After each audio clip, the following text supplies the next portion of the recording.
ಹೆಂಗಿತ್ತು ದೇವಸ್ಥಾನ? ಚೆನ್ನಾಗಿತ್ತಾ? ಸೊ ನೋಡಿ, ತಪ್ಪದೆ ದೇವಸ್ಥಾನಕ್ಕೆ ಭೇಟಿ ಕೊಡಿ, ಚೆನ್ನಾಗಿದೆ. ಒನ್ ಟೈಮ್ ಭೇಟಿ ಕೊಡ್ಬೋದು. ಪ್ರಪಂಚದಲ್ಲೇ ಸೆಕೆಂಡ್ ಲಾರ್ಜೆಸ್ಟ್ ಗೋಪುರ ಅಂದ್ರೆ ಅರಬ್ಬಿ ಸಮುದ್ರ ಮತ್ತು ಶಿವನ ಪ್ರತಿಮೆಯನ್ನು ನೀವು ಕಣ್ತುಂಬ ಕಾಣಬಹುದು. ಇದಕ್ಕೆ ಲಿಫ್ಟಲ್ಲಿ ಕೂಡ ಹೋಗಬಹುದು. ಪ್ರತಿಮೆ ಕೆಳಗೆ ಒಂದು ಗುಹಾಂತರ ದೇವಾಲಯ ಕೂಡ ಇದೆ. ಅಲ್ಲಿ ನೀವು ಹೋದರೆ ಇಡೀ ಮುರುಡೇಶ್ವರ ಸಂಪೂರ್ಣ ಮಾಹಿತಿ ಕೂಡ ಲಭ್ಯವಾಗುತ್ತದೆ. ಒಮ್ಮೆ ಭೇಟಿ ಕೊಡಿ, ತುಂಬಾ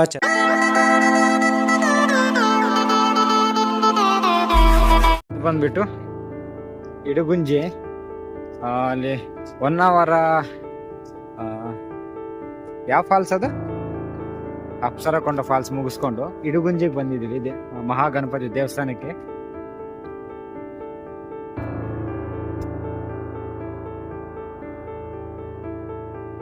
ಸೊ ಈ ಕಡೆ ಡೌನ್ಗೆ ಹೋಗ್ಬೇಕು. ಈ ಕಡೆ ಡೌನ್ಗೆ ಹೋಗ್ಬೇಕಾ? ಓಕೆ, ಈ ಕಡೆ ಹೋಗ್ಬೇಕಾದ್ರೆ ನಮ್ಮ ಮಲ್ತಪ್ಪ ಇರ್ತಾವನೆ. ಬನ್ನಿ ಈ ಕಡೆ ಹೋಗೋಣ. ಯಾಕೆ ಹೊಡಬೇಕು? ಸೊ ಮಂಜು ಕೂಡ ಗೊತ್ತಿಲ್ಲ. ಸೊ ಈ ಕಡೆನೇ ಇರ್ಬೇಕು, ಬನ್ನಿ ಹೋಗೋಣ. ಈ ಇಡುಗುಂಜಿ ಬಗ್ಗೆ ನನಗೆ ಗೊತ್ತಿರುವಂತ ಒಂದು ಸ್ಮಾಲ್ ಇತಿಹಾಸನ ನಿಮಗೆ ಕಿರು ಪರಿಚಯದಲ್ಲಿ ತಿಳಿಸಿಕೊಡುತ್ತೇನೆ. ಇದು ಭಾರತದ ಪಶ್ಚಿಮ ಕರಾವಳಿಯಲ್ಲಿರುವ 6 ಪ್ರಸಿದ್ಧ ಗಣೇಶ ದೇವಾಲಯಗಳಲ್ಲಿ ಒಂದಾಗಿದೆ. ಇದನ್ನು ಗಣೇಶ ಕರಾವಳಿ ಎಂದು ಕೂಡ ಕರೆಯಲಾಗುತ್ತದೆ. ಈ ದೇವಾಲಯವು ಇರುವುದು ಇಡುಗುಂಜಿ ಅರಬ್ಬಿ ಸಮುದ್ರವನ್ನು ಸೇರುವ ಶರಾವತಿ ನದಿಯ ದಡದಲ್ಲಿದೆ. ಇದು ಮಾವಿನಕಟ್ಟೆಗೆ ಹತ್ತಿರದಲ್ಲಿದೆ ಮತ್ತು ಹೊನ್ನಾವರದಿಂದ ಸುಮಾರು 14 ಕಿಲೋಮೀಟರ್ ದೂರದಲ್ಲಿದೆ.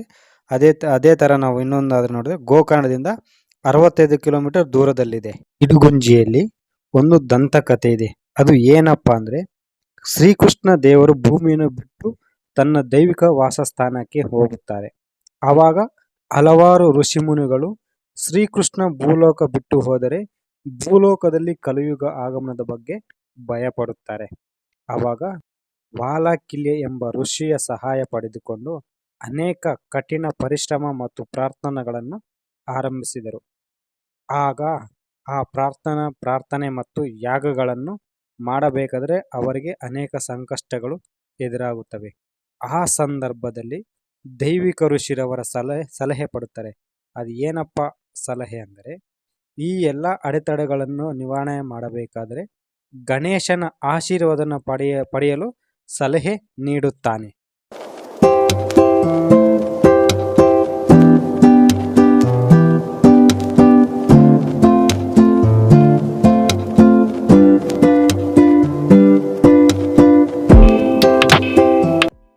ಕುಂಜನವನದಲ್ಲಿ ರಾಕ್ಷಸರು ಭೂಮಿಯನ್ನು ನಾಶಪಡಿಸಲು ತೊಡಗಿದ್ದರು.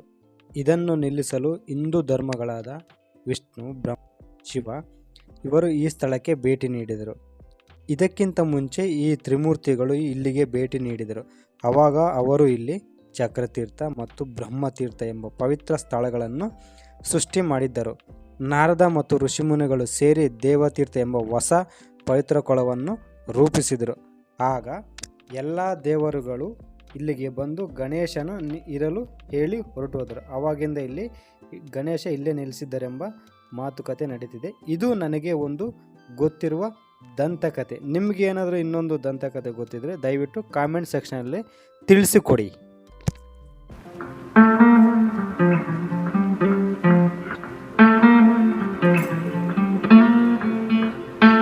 ಪೂಜೆ ಏನಾದ್ರು ಮಾಡ್ಸಂಗಿದ್ರೆ ಇಲ್ಲಿ ಸಾಮಾನುಗಳು ಕೂಡ ಸಿಗ್ತವೆ. ಪ್ರಸಾದ ಬೇಕಾದ್ರೆ ಟಿಕೆಟ್ ಕೊಂಡ್ರೆ ಇಲ್ಲಿ ತಗೋಬಹುದು.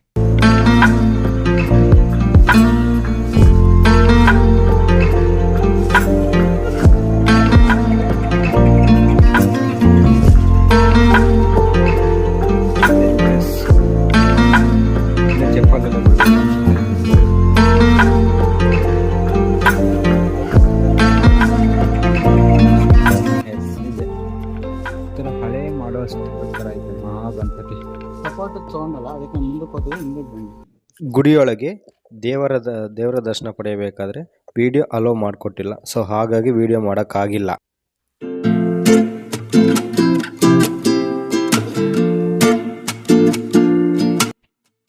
ಸೊ ದರ್ಶನ ಈಗ ತಾನೇ ಜಸ್ಟ್ ಮುಗೀತು. ಕಡಿಮೆ ಜನಸಂಖ್ಯೆ ಇದ್ರು. ಸೊ ಹಾಗಾಗಿ ಒಂದು 2 ಮಿನಿಟ್ಸಲ್ಲೆಲ್ಲ ದರ್ಶನ ಮುಗ್ದೋಯ್ತು. ಸೊ ಈಗ ನಾವೆಲ್ಲ ಹೋಗ್ತಾ ಇದ್ದೀವಿ ವಾಪಸ್ಸು. ಸೊ ನೀವು ಕೂಡ ಇನ್ ಕೇಸ್ 1 ಅವರ ಮುರುಡೇಶ್ವರ ಈ ಕಡೆ ಏನೋ ಟ್ರಿಪ್ ಪ್ಲಾನ್ ಮಾಡಿದ್ರೆ ಸೊ ಮಿಸ್ ಮಾಡ್ದೇನೆ ಈ ಇಡಗುಂಜಿಗೆ ಬಂದು ಗಣಪತಿ ದೇವಸ್ಥಾನ ದರ್ಶನ ಮಾಡ್ಕೊಂಡು ಹೋಗಿ.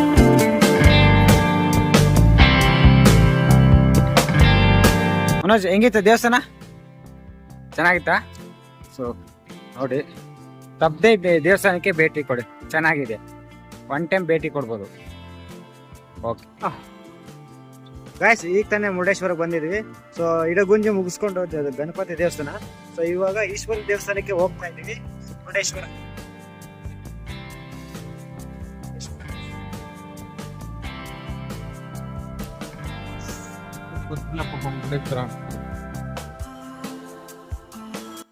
ಪ್ರಪಂಚದಲ್ಲೇ ಸೆಕೆಂಡ್ ಲಾರ್ಜೆಸ್ಟ್ ಗೋಪುರ ಅಂದ್ರೆ ಶ್ರೀ ಮುರುಡೇಶ್ವರ.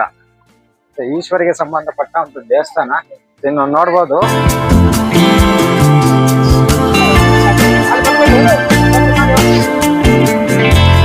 ಪ್ರಪಂಚದಲ್ಲಿ 2ನೇ ಲಾರ್ಜೆಸ್ಟ್ ಗೋಪುರ ಅಂದ್ರೆ ಶ್ರೀ ಮುರುಡೇಶ್ವರ. ಇದು ನಾನು ಇಲ್ಲಿಗೆ ಸೆಕೆಂಡ್ ಟೈಮ್ ಬರ್ತಿರೋದು.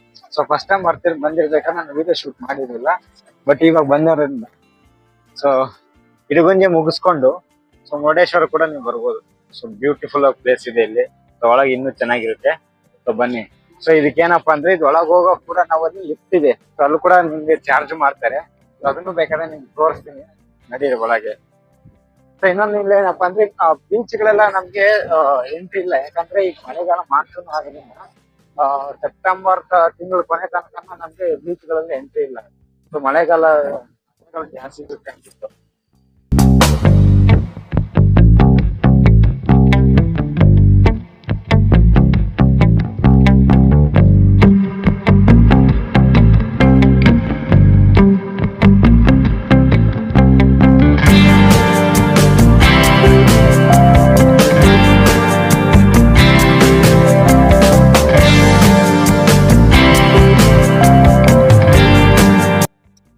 ಫ್ಲೋರ್ಗಳಿದ್ದಾವೆ, ಅದನ್ನು ಬೇಕಾದ್ರೆ ನೀವು ಅಲ್ಲಿಂದ ಹೋಗ್ಬಿಟ್ಟು ಶಿವನ ವಿಗ್ರಹ ಕೂಡ ನೋಡ್ಬೋದು. ಸೊ ನೀವು ನೋಡ್ಬೋದು, ಹರ ಹರ ಮಹಾದೇವ್.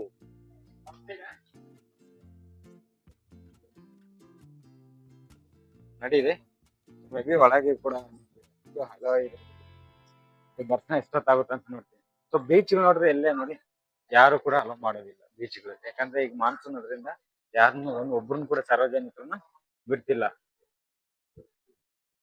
ಮುರುಡೇಶ್ವರ ಎಂಬ ಹೆಸರು ಮೂಲತಃ ರಾಮಾಯಣದ ಕಾಲಕ್ಕೆ ಸೇರಿದೆ.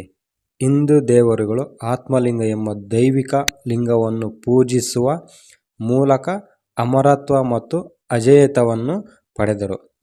ಆತ್ಮಲಿಂಗವು ಶಿವನಿಗೆ ಸೇರಿದ್ದರಿಂದ ರಾವಣನು ಶಿವನನ್ನು ಭಕ್ತಿಯಿಂದ ಪೂಜಿಸಿದನು.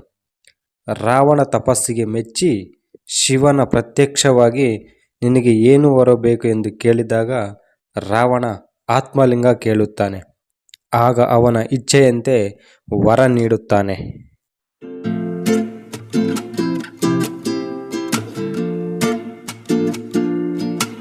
ಕಂಡೀಷನ್ ಹಾಕುತ್ತಾನೆ. ಅದೇನಪ್ಪ ಅಂದರೆ ಈ ಆತ್ಮಲಿಂಗವನ್ನು ಎಂದಿಗೂ ನೆಲದ ಮೇಲೆ ಇಡಬಾರದೆಂದು ಕಂಡೀಷನ್ ಹಾಕುತ್ತಾನೆ. ಅದರಂತೆ ಆತ್ಮಲಿಂಗವನ್ನು ರಾವಣನು ಸ್ವೀಕರಿಸುತ್ತಾನೆ. ಈ ವಿಷಯವನ್ನು ತಿಳಿದುಕೊಂಡ ವಿಷ್ಣು ಇದು ಏನಾದರೂ ರಾವಣಿಗೆ ಸಿಕ್ಕಿದರೆ ಇಡೀ ಭೂಮಂಡಲವನ್ನೇ ನಾಶಪಡಿಸ್ತಾನೆಂದು ತಿಳಿದುಕೊಳ್ಳುತ್ತಾನೆ. ಆವಾಗ ವಿಷ್ಣು ಗಣೇಶ ಹತ್ತಿರ ಹೋಗಿ ಆತ್ಮಲಿಂಗವನ್ನು ಲಂಕಾಗೆ ಹೋಗದಂತೆ ತಡೆಯಲು ಹೇಳುತ್ತಾರೆ. ಆವಾಗ ಗಣೇಶನಿಗೆ ರಾವಣನ ಒಂದು ವಿಷಯ ಗೊತ್ತಿರುತ್ತಂತೆ. ರಾವಣನು ಪ್ರತಿ ಸಂಜೆ ತಪ್ಪದೆ ಪ್ರಾರ್ಥನೆಗಳನ್ನು ಮಾಡುವ ಅತ್ಯಂತ ನಿಷ್ಠಾವಂತ ವ್ಯಕ್ತಿ ಎಂದು ಗಣೇಶನಿಗೆ ತಿಳಿದಿರುತ್ತೆ. ರಾವಣನು ಗೋಕರ್ಣ ಹತ್ತಿರ ಬರುತ್ತಿದ್ದಂತೆ ವಿಷ್ಣು ಸೂರ್ಯಾಸ್ತದ ಸಮಯವನ್ನು ಮರೆಮಾಚಿದನು. ಆವಾಗ ಸೂರ್ಯಾಸ್ತ ಆಗಿರುವುದರಿಂದ ರಾವಣನು ತನ್ನ ಕೈಯಲ್ಲಿ ಇದ್ದ ಆತ್ಮಲಿಂಗವನ್ನು ಕೆಳಗೆ ಇಡಲು ನಿರಾಕರಿಸುತ್ತಾನೆ. ಏಕೆಂದರೆ ಕೆಳಗೆ ಇಟ್ಟಿದ್ದರೆ ಅದು ವಿನಾಶವಾಗುತ್ತದೆ ಎಂಬ ಗೊತ್ತಿತ್ತು ಅಲ್ವಾ, ಅದಕ್ಕೆ ಸುಮ್ಮನೆ ಇರುತ್ತಾನೆ. ಅದೇ ಸಮಯವನ್ನು ಕಾಯುತ್ತಾ ಇದ್ದ ಗಣೇಶ ಒಬ್ಬ ಬ್ರಾಹ್ಮಣ ಹುಡುಗನ ಮಾರುವೇಷದಲ್ಲಿ ಅಲ್ಲಿಗೆ ಬರುತ್ತಾನೆ. ಆವಾಗ ರಾವಣನು ಅವನನ್ನು ಕರೆದು, ನಾನು ನನ್ನ ಪ್ರಾರ್ಥನೆಗಳನ್ನು ಮುಗಿಯವರೆಗೂ ಈ ಆತ್ಮಲಿಂಗವನ್ನು ನೀನು ಹಿಡಿದುಕೊಳ್ಳಲು ಹೇಳುತ್ತಾನೆ. ಆವಾಗ ಮಾಡಿಕೊಳ್ಳುತ್ತಾನೆ. ಅದು ಏನಪ್ಪ ಅಂದರೆ ನಾನು 3 ಬಾರಿ ಕರೆಯುತ್ತೇನೆ, ಅಷ್ಟರೊಳಗೆ ನೀನು ಬರಬೇಕೆಂದು ಹೇಳುತ್ತಾನೆ. ಇಲ್ಲವಾದಲ್ಲಿ ಈ ಆತ್ಮಲಿಂಗವನ್ನು ಕೆಳಗೆ ಇಡುತ್ತಾನೆಂದು ಹೇಳುತ್ತಾನೆ. ಇದಕ್ಕೆ ರಾವಣ ಒಪ್ಪಿಗೆ ನೀಡುತ್ತಾನೆ. ರಾವಣನು ಆ ಕಡೆ ಹೋದ ತಕ್ಷಣವೇ ಗಣೇಶ ಆತ್ಮಲಿಂಗವನ್ನು ಕೆಳಗೆ ಇಡುತ್ತಾನೆ. ಇದನ್ನು ನೋಡಿ ರಾವಣ ವಾಪಸ್ಸು ಬರುತ್ತಾನೆ. ಅದೇ ಸಮಯದಲ್ಲಿ ವಿಷ್ಣು ಸೂರ್ಯಾಸ್ತವನ್ನು ಮರೆಮಾಚಿದ್ದ. ಅಲ್ಲಿ ಅವಾಗ ಸ್ವಲ್ಪ ಬೆಳಕು ಬರುತ್ತೆ. ಅವಾಗ ರಾವಣನು ನಾನು ಮೋಸ ಹೋದೆ ಎಂದು ತಿಳಿದುಕೊಂಡು ಈ ಆತ್ಮಲಿಂಗವನ್ನು ನಾಶಪಡಿಸಿದನು. ಆವಾಗ ಆತ್ಮಲಿಂಗ ಕೆಲವೊಂದು ತುಂಡುಗಳಾಗುತ್ತವೆ. ಅದರಲ್ಲಿ ಒಂದು ತುಂಡು ಇಂದಿಗೂ ಸುರತ್ಕಲ್ನಲ್ಲಿದೆ ಎಂದು ಹೇಳಲಾಗುತ್ತದೆ. ರಾವಣನು ಎಸೆದ ಕೆಲವೊಂದು ತುಂಡುಗಳು ಸಜ್ಜೇಶ್ವರ, ಗುಣೇಶ್ವರ, ಧಾರೇಶ್ವರ, ಮೃದುವೇಶ್ವರ ಎಂಬ ಸ್ಥಳಗಳಿಗೆ ಹೋಗಿ ಬಿದ್ದವು ಎಂದು ಇಲ್ಲಿ ಹೇಳಲಾಗುತ್ತದೆ.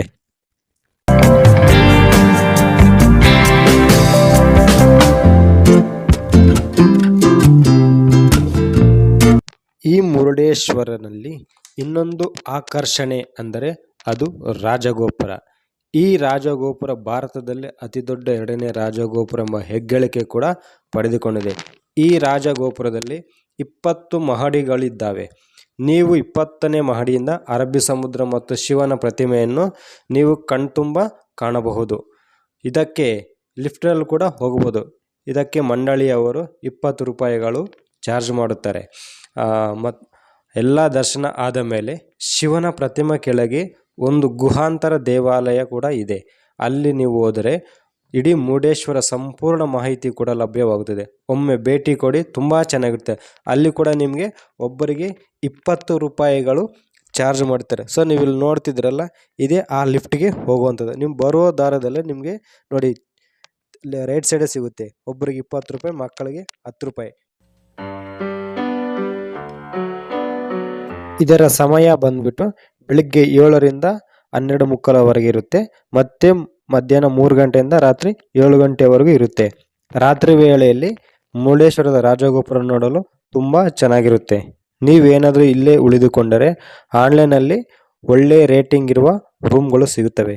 ಇನ್ನು ಊಟೋಪಚಾರ ಬಗ್ಗೆ ಹೇಳುವುದಾದರೆ ಎಲ್ಲ ಹೋಟೆಲ್ಗಳಲ್ಲೂ ತುಂಬ ಊಟ ಚೆನ್ನಾಗಿರುತ್ತೆ. ಒಮ್ಮೆ ಟ್ರೈ ಮಾಡಿ. ಸೊ ಇದು ಫ್ರೆಂಡ್ಸ್ ನನ್ನ ಬೆಂಗಳೂರು ಟು ಹೊನ್ನಾವರ ಪ್ರಯಾಣದ ವಿವರಣೆ. ಇದರ ಸಂಪೂರ್ಣ ವಿಡಿಯೋಗಳು ಕೆಳಗೆ ಡಿಸ್ಕ್ರಿಪ್ಷನಲ್ಲಿ ಲಿಂಕನ್ನು ಕೊಟ್ಟಿದ್ದೇನೆ. ಈ ವಿಡಿಯೋ ಏನಾದರೂ ನಿಮಗೆ ಇಷ್ಟ ಆಗಿದ್ದರೆ ತಪ್ಪದೇ ನಮ್ಮ ಚಾನಲನ್ನು ಸಬ್ಸ್ಕ್ರೈಬ್ ಮಾಡ್ಕೊಳ್ಳಿ. ಹಾಗೆ ಪಕ್ಕದಲ್ಲಿರೋ ಬೆಲ್ ಐಕನ್ ಕ್ಲಿಕ್ ಮಾಡಿ. ಇದರಿಂದ ನಾನು ಮಾಡುವಂತಹ ಎಲ್ಲ ವಿಡಿಯೋಗಳು ಮೊದಲು ನೀವೇ ನೋಡಬಹುದು. ಧನ್ಯವಾದಗಳು.